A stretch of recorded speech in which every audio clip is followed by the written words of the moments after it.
There was a time when every morning meant traffic jams, packed metros, and the daily rush to the office.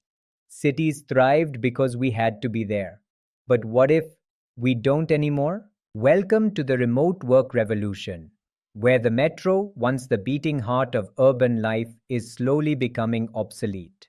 The first casualty of remote work? The daily commute. For decades, it defined how cities were built, where offices stood, how roads were laid, even where coffee shops popped up. But now, millions of workers log in from their living rooms instead of boarding a train. Public transit ridership has plunged in major cities, from New York to Tokyo. Transit systems, once designed for the rush hour crush, are struggling to stay afloat. Less commuting also means less pollution. Cities are breathing easier, literally, and people are reclaiming their time. That 2 hour commute? It's now breakfast with family, a morning jog, or just extra sleep. But the story doesn't end there.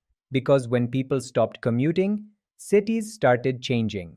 People are on the move, but this time not toward cities. Remote workers are trading cramped apartments for spacious homes in small towns and countryside communities.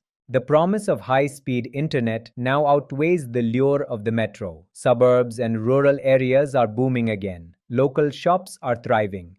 Meanwhile, downtown business districts, once the pulsing core of the economy, are quiet. Office towers stand half empty. This shift is forcing city planners to ask a radical question.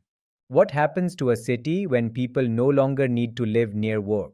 In the past, building a city meant expanding metros, highways, and office complexes. Today, the real infrastructure battle is over connectivity. High speed internet is the new highway. Reliable Wi Fi is the new public utility. We are also seeing the rise of third spaces, cafes, libraries, and co working hubs that blend work and community. And since fewer people drive to the office, cities are repurposing roads for pedestrians, cyclists, and micromobility, scooters, e bikes, you name it.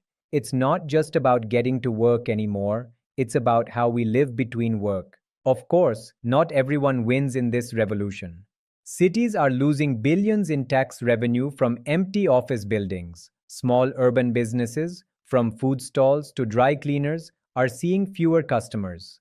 And low income service workers are the ones most affected. The challenge now is keeping cities vibrant, not as places of work, but as places of experience. To survive, cities may need to transform into destinations of culture, creativity, and leisure, rather than just job centers. The remote work revolution didn't just change our offices. It rewrote the geography of human life. The metro, once a symbol of progress, now represents a fading chapter of industrial urbanism. In its place, we are building a decentralized world, one where quality of life, community, and digital access define where we live.